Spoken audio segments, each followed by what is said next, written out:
It was the kind of morning that made everything feel slower, softer. The sky over the small town of Rose Hill was painted in a gentle blue, with streaks of gold where the sunlight slipped through the trees. Dew still clung to the grass like tiny diamonds, and the birds were singing their usual lullabies to the waking world. Lily, only 6, ran barefoot through the tall grass, chasing a white butterfly with clumsy delight. Her older sister Emma followed close behind, 8 years old, a little braver, a little wiser, but still a child wrapped in wonder. The woods behind their house were their secret playground. They weren't supposed to go that far in. But today, something pulled them deeper. The butterfly floated just ahead, always out of reach, as if leading them somewhere. Laughing and breathless, the girls turned a corner past the old sycamore tree. Then suddenly, Lily stopped. Emma nearly ran into her. There, lying in a bed of leaves, was a man. He wasn't moving. He looked broken. His shirt was torn, stained with dirt and blood. One shoe missing. His face was bruised, his breathing shallow, barely a whisper of life left. Lily let out a small cry. Emma's eyes widened in fear. Then they both screamed. From the house, Grace heard them, 2 screams sharp enough to stop any mother's heart. She dropped the laundry and ran. When she found them, her breath caught. She pushed the girls gently behind her, instinct taking over. Kneeling beside the man, her hands moved quickly, checking his pulse, lifting his head, assessing his injuries. He was alive, barely. Grace reached for her phone, calling for help with a steady voice, even though her hands were trembling. The girls stood close, clutching each other's arms. Lily whispered, "Is he gonna die?" Grace didn't answer. Not yet. She looked down at the stranger's face, familiar and unfamiliar all at once. Something in her chest stirred, like a memory that hadn't happened yet. Who was he? And why did it feel like this day would change everything? The hospital was crowded that day, understaffed, overwhelmed, and filled with more emergencies than rooms. They stabilized the man, but there was nowhere to send him. No family, no ID, no insurance. Just a name not yet known, and a body fighting quietly to stay alive. Grace didn't ask for permission. She didn't need it. She brought him home.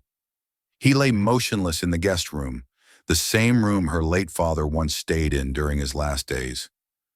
Now it held another mystery, another soul suspended between past and future, between memory and oblivion. He hadn't woken up since they found him. She watched him sleep, his face pale under the soft yellow light of the lamp. The bruises had darkened, and there was a cut above his brow. Still, there was something dignified in his stillness, like someone who used to walk with power, someone important. All he had on him was a single object, a watch, scratched, worn, but expensive, tucked beneath the edge of his shirt sleeve. Grace noticed it while changing his clothes. The back of it had initials engraved in tiny silver script. J.W., that was all. No wallet, no phone, no hint of where he came from or why he was found bleeding in the woods behind her house. Lily and Emma were full of questions. "Is he a prince?" Lily asked one afternoon, peeking through the cracked door, gripping her stuffed rabbit like it might answer. Emma tilted her head. "Maybe he's a spy or a pirate." Grace only smiled, gently pulling the door shut. "Maybe he's just someone who needs rest." But in the quiet hours of the night, after the girls had gone to sleep, Grace sat in the kitchen with a mug of chamomile tea cooling in her hand and wondered, who was this man really? What had left him so far from everything? And why, no matter how cautious she tried to be, she felt like her life had already shifted since the moment she found him. As the night deepened, the stranger remained silent behind that closed door, breathing, healing, waiting. It happened just before dawn. The light through the guest room window was still faint, filtered by gauze curtains and morning mist. Birds hadn't begun singing yet. The house was silent too early, even for children's footsteps. Then his eyes opened, slowly. He blinked against the ceiling, not recognizing it, breathing shallow as if even air felt unfamiliar. He tried to sit up. Pain flared in his side. He winced, falling back against the pillow, his brow furrowed. Footsteps approached. The door creaked open. Grace stepped in, still wearing her robe, hair loose over her shoulders. She froze when she saw his eyes blue-gray and alert, confused but no longer unconscious. "You're awake," she said softly. He looked at her, expression unreadable. "Where am I?" "Safe," she said. "You've been out for 3 days." He nodded slowly, though his eyes betrayed panic, searching the room, the blanket, the window. His voice was hoarse when he spoke again. "What happened to me?" "I was hoping you could tell me," Grace replied, moving to check his vitals with practiced hands. "We found you in the woods. You were unconscious, dehydrated, bruised. There was no ID, just a watch." He looked down at his wrist where the watch had been. She'd placed it on the bedside table. He stared at it for a long time. "Do you remember anything?" she asked gently. A long silence. Then, "No, nothing. Not his name, not his job, not his past." His mind was blank, a shell without a story. Grace sat down in the chair beside the bed. Her tone remained calm, but her eyes studied him carefully, his manner, his voice, his subtle discomfort. "You don't strike me as someone ordinary," she said. "Your clothes, your watch, the way you carry yourself. I think you're someone used to being in control." He looked away. Control. That word felt like a memory just out of reach. The next morning, Lily and Emma peeked into the room, their eyes wide with curiosity. When Grace allowed them inside, Lily took one look at the man and said with the certainty only children possess, "You look like a James." Emma nodded. "Yeah, Mr. James." He didn't argue. He gave them a weak smile and let it be. So from that moment on, to them, he was Mr. James. And to himself, he was a question no one could yet answer. Days passed, then weeks. The man they now called James recovered quickly, physically at least. The bruises faded. The limp disappeared. His body remembered what his mind could not. He still had no memory of who he was. But every morning, he woke up and lived as if he belonged. He started fixing things.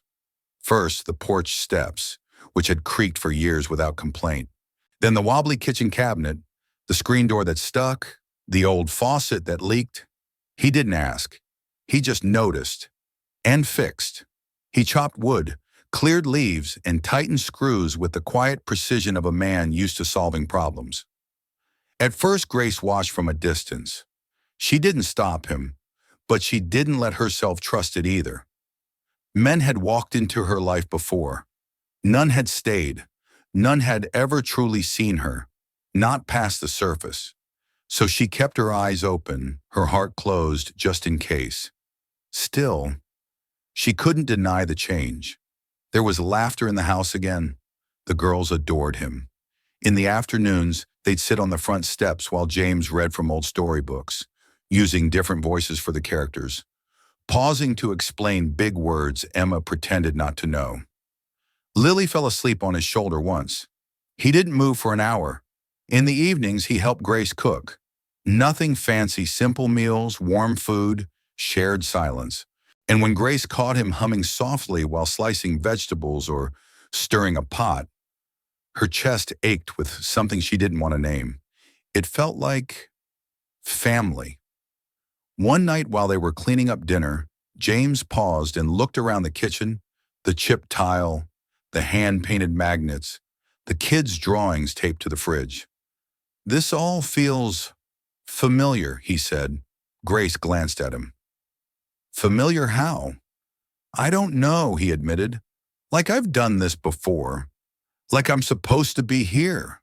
Grace turned away, stacking dishes into the sink. She didn't respond. But later that night, as she stood outside with a blanket over her shoulders and the stars wide above, she thought about his words. Supposed to be here. She wanted to believe it. But some part of her still wondered who he really was and what would happen if one day he remembered. It started quietly, just a flicker in his sleep, the twitch of a hand, the tightening of his jaw. At first, Grace thought it was the usual restlessness of healing, but soon the nights turned darker. James began to thrash in bed.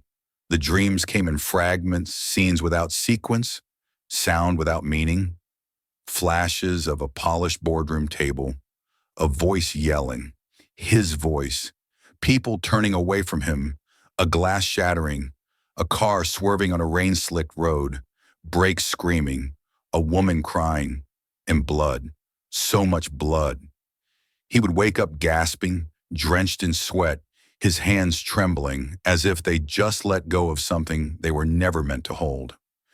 Grace found him sitting on the porch one night just before 3 a.m., barefoot, staring at the trees. She stepped outside without a word, wrapping a blanket over his shoulders.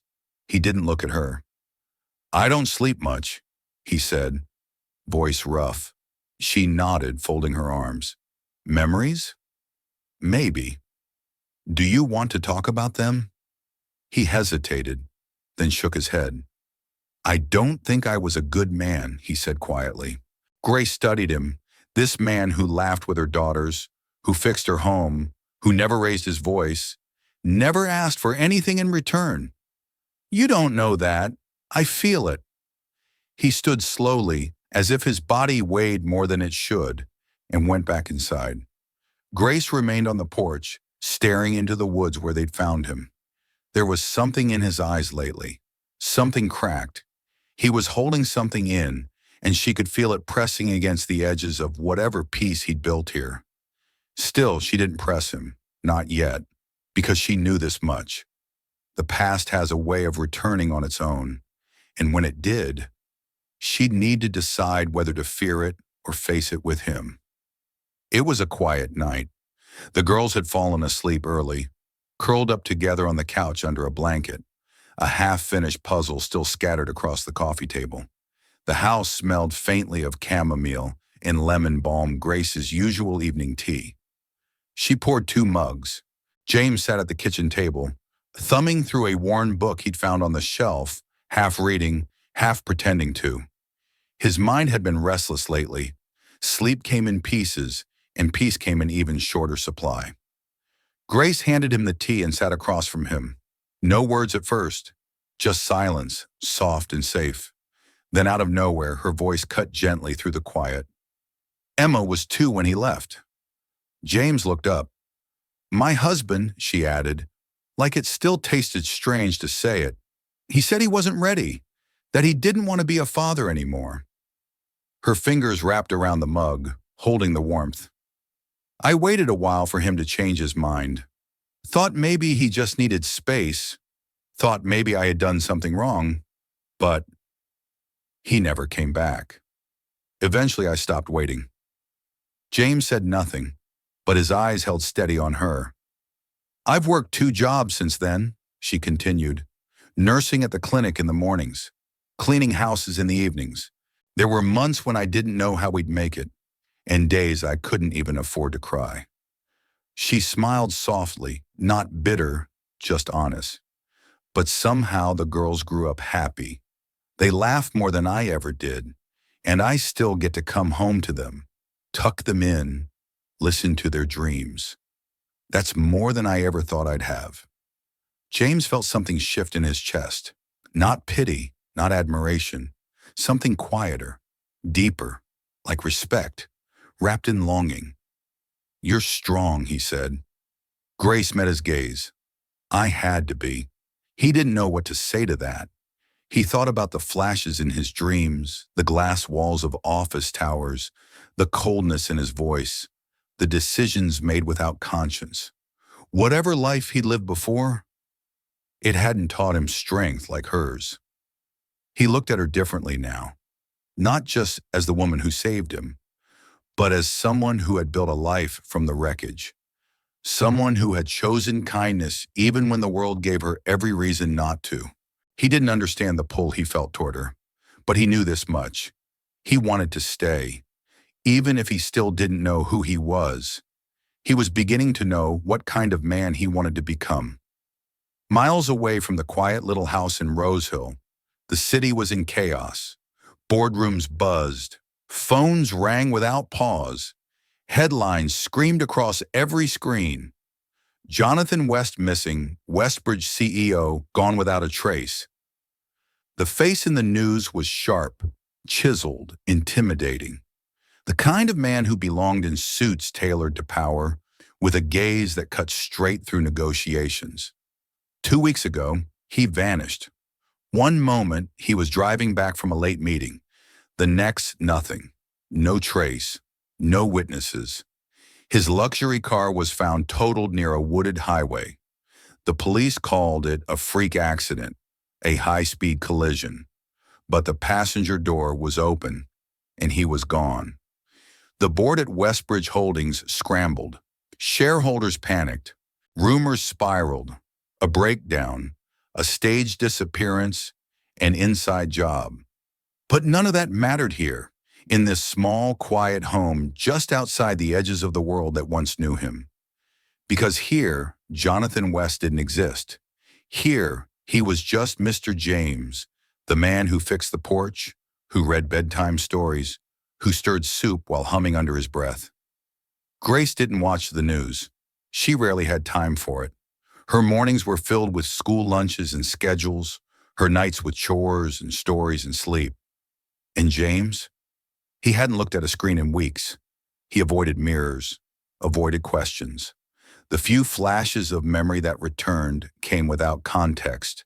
Voices he couldn't name. Decisions he didn't understand. Emotions that didn't feel like his own. There was one thing he remembered with absolute clarity. The crash. The sound of tires skidding. The jolt of impact. The blinding lights. Then, woods. Darkness. Silence. And now this life-simple quiet, filled with warmth he'd never known. But the city hadn't forgotten him. His face was everywhere. On newspapers, on morning shows, on digital billboards flashing across downtown. Jonathan West was a name on everyone's lips. Everyone except the people who mattered most. It was a Saturday morning like any other. The girls were chasing each other around the yard, their laughter spilling into the air like music. James was repairing a broken swing chain, his sleeves rolled up, grease on his hands. Grace stood at the kitchen sink, watching them through the window, her chest warm with something she hadn't let herself feel in a long time. Peace. Then the knock came. Not soft, not polite. It was the kind of knock that made her heart drop. She wiped her hands, walked to the door, and opened it.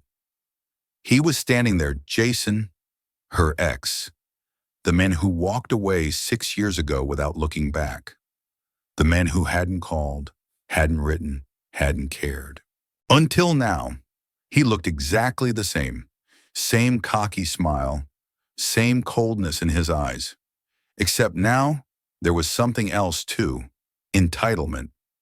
"I want to see my kids," he said without greeting. Grace froze. "You haven't seen them in years. I'm still their father, and I have rights." The girls had stopped playing. Emma stood still, watching from the swing set. Lily clutched her sister's hand. James had stepped down from the porch, silent, alert, his eyes locked on the man at the door. Jason noticed him. "And who the hell is that?" he asked, stepping closer. "My guest," Grace said firmly. Jason scoffed.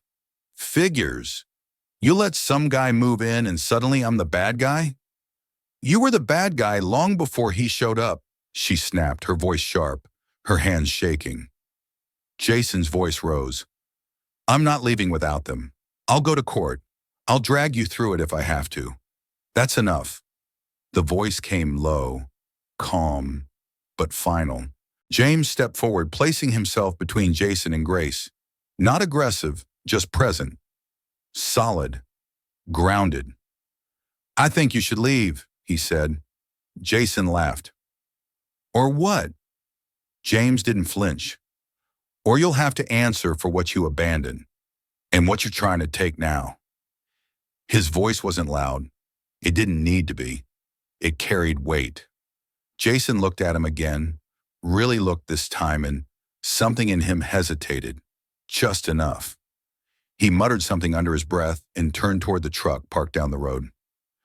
The girls ran into Grace's arms. Emma buried her face in her mother's shoulder. Lily reached out for James, holding his hand tight. They stood like that for a while, this strange little unit, formed by accident, bound now by something more. Grace didn't say anything. She couldn't. Her hands were still trembling. But in the quiet that followed, she looked over at James, this stranger with no past, and saw in him something her ex had never carried.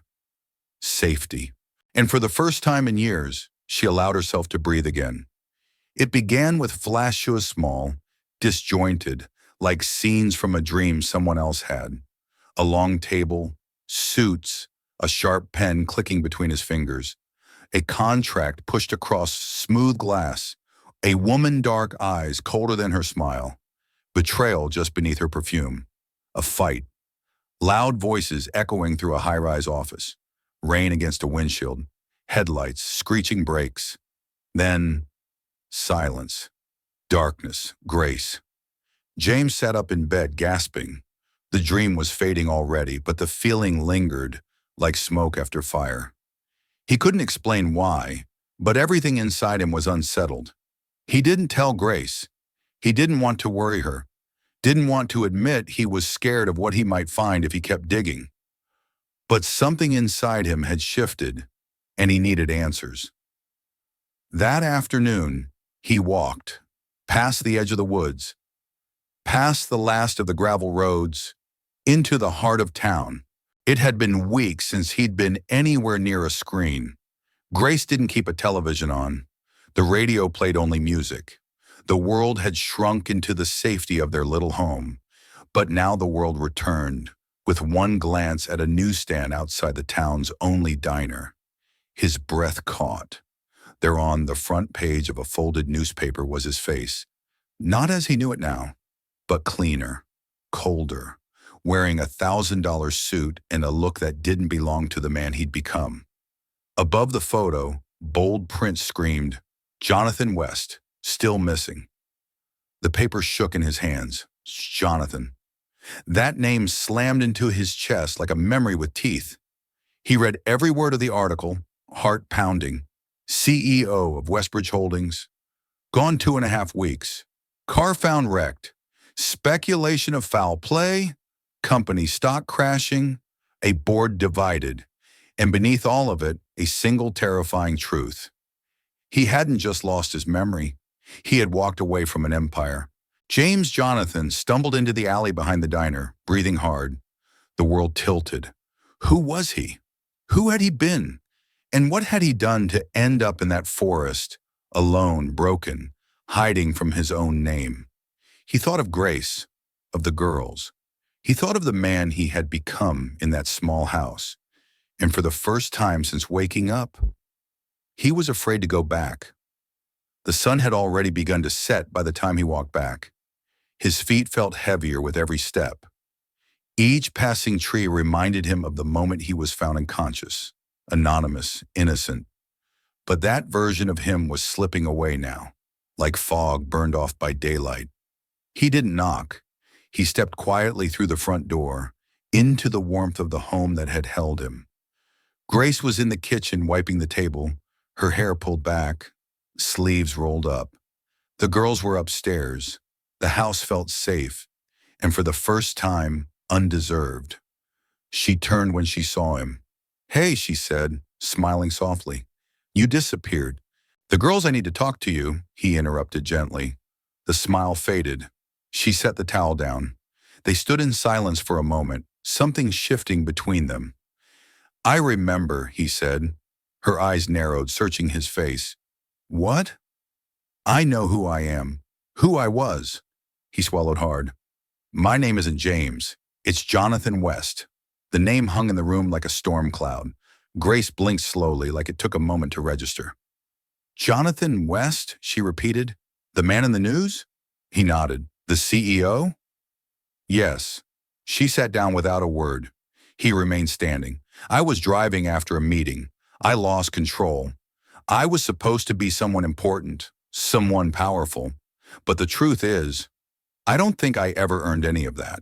I remember now the boardrooms, the betrayals, the woman I was going to marry out of convenience, not love. I lived in a world built on ambition, on lies. He paused, watching her.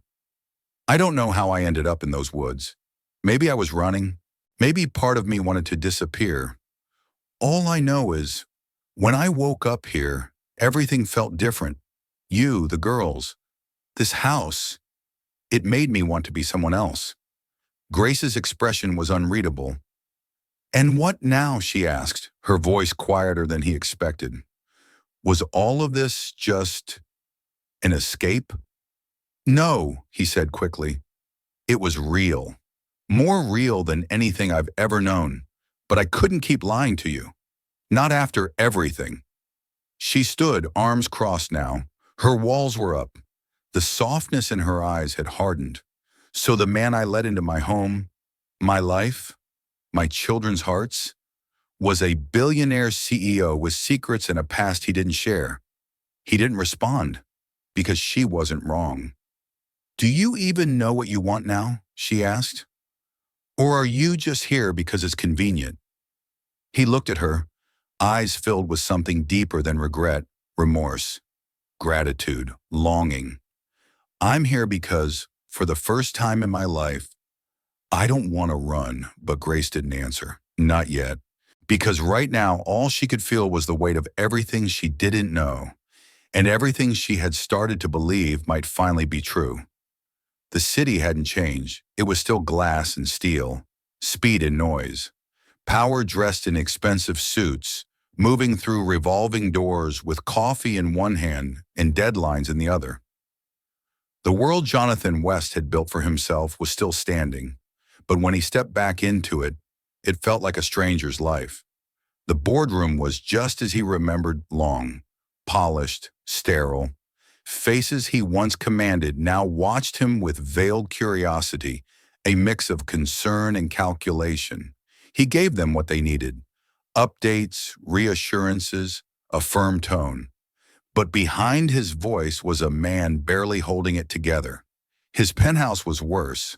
30 floors above the street, floor-to-ceiling windows opened to a sweeping view of the city, and not a single photo on the walls.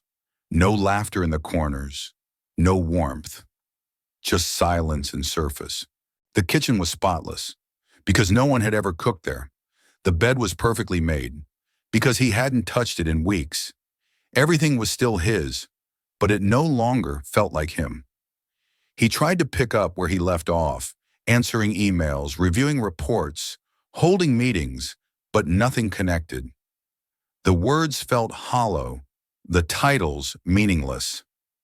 No one asked if he was okay. No one truly cared that he disappeared. As long as the stock rebounded and the numbers lined up, the world went on.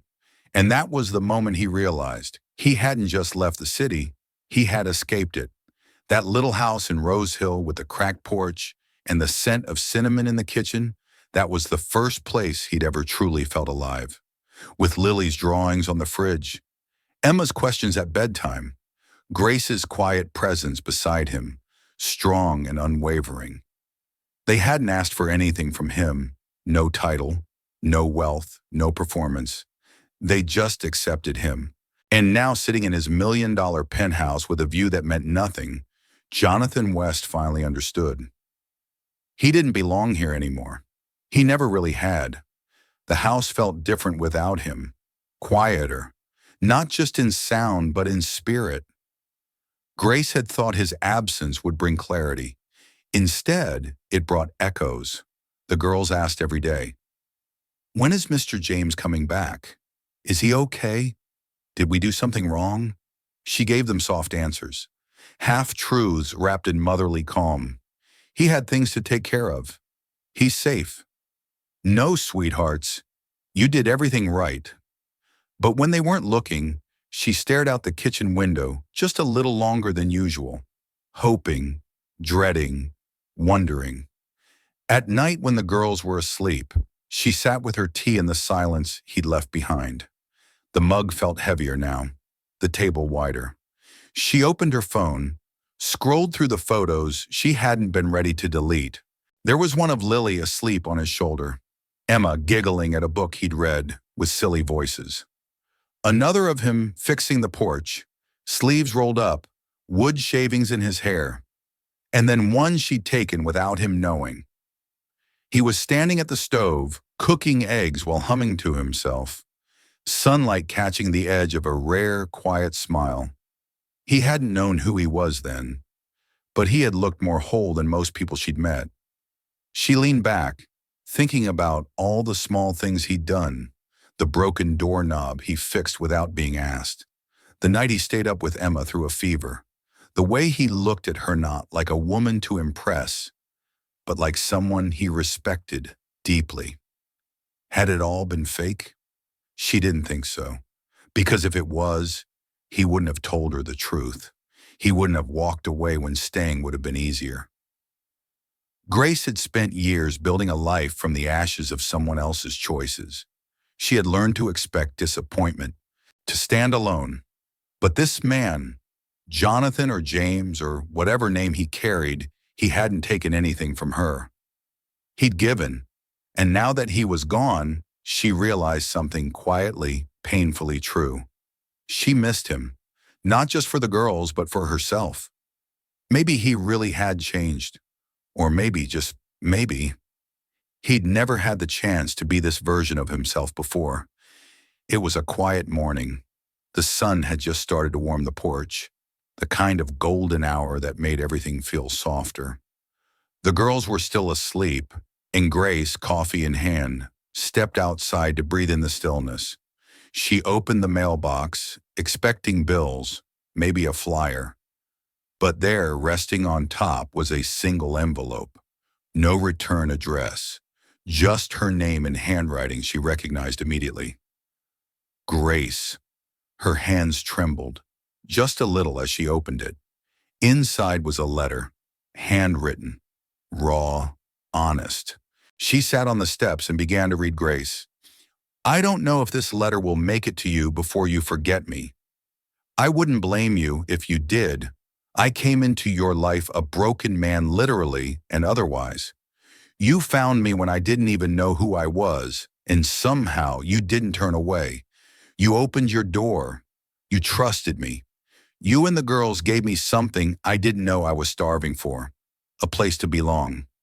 When the memories came back, so did the shame. The man I used to be, Jonathan Westy, wasn't someone I admired. But in your home, without the name, the money, the expectations, I started to feel like maybe I could be someone better. Because of you. You taught me what real strength looks like. Quiet strength. The kind that gets up every day for two little girls who depend on you, even when the world feels like it's falling apart. The kind of love that isn't loud but constant. I've made a decision. I'm leaving the company. I've signed over most of my assets to a foundation that helps single parents and children. It's not enough. It never will be. But it's a start.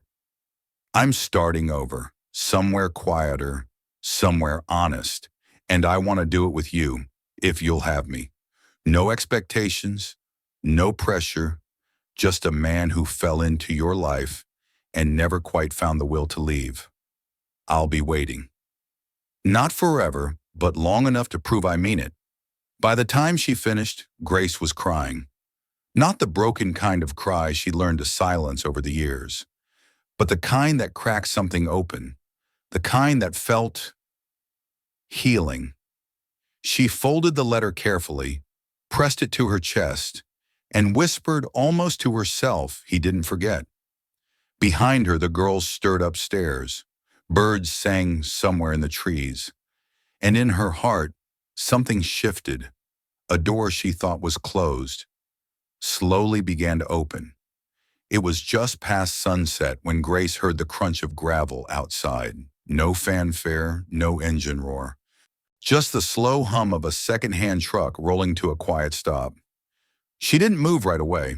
She stood at the kitchen sink, hands still damp from rinsing dinner plates, heart suddenly pounding in her chest. Emma looked up from her crayons. Lily tilted her head. They felt it before they saw it. Grace wiped her hands on a towel. Walked to the window. There he was. No tailored suit, no polished shoes, just worn jeans, a canvas jacket, and a tired, hopeful smile. Jonathan, but not the man from the news or the boardroom, the man from her porch, the one who read bedtime stories, who fixed the door that stuck, who sat beside her on rainy nights without needing to say a word. She stepped onto the porch, arms crossed, not defensive, just steady. He didn't speak at first. He stood near the truck, hands at his sides, like a boy who wasn't sure he was welcome. Then he took a step closer. "I told you I'd come back," he said quietly. "Not to visit, not to pass through, to stay if that's still something you'd want." Grace looked at him for a long moment. The last weeks had taught her that words could lie, but eyes rarely did, and his were the same ones that had watched her with gentle reverence when she wasn't looking. She didn't rush, didn't run to him. She just nodded, once, soft, certain. That was all he needed. Before he could move, the front door burst open behind her. "Mr. James!" Two little voices shouted in unison. He dropped to his knees as Lily and Emma ran full speed into his arms. He caught them, eyes wet, smile trembling. They hugged him like they never wanted to let go. And in that moment, on that porch, under a porch light flickering to life, Jonathan West stopped being the man he used to be. He became theirs. Seasons shifted. The woods behind the house turned gold, then bare, then soft with snow. And inside the little house, the same one that once echoed with uncertainty and silence, there was life again. Real life. Laughter over burnt pancakes, snow boots piled at the door, a squeaky floorboard that Jonathan never fixed, because Lily liked to jump on it. Family movie nights where Emma insisted on picking the film every time. Grace watched it all unfold with quiet wonder.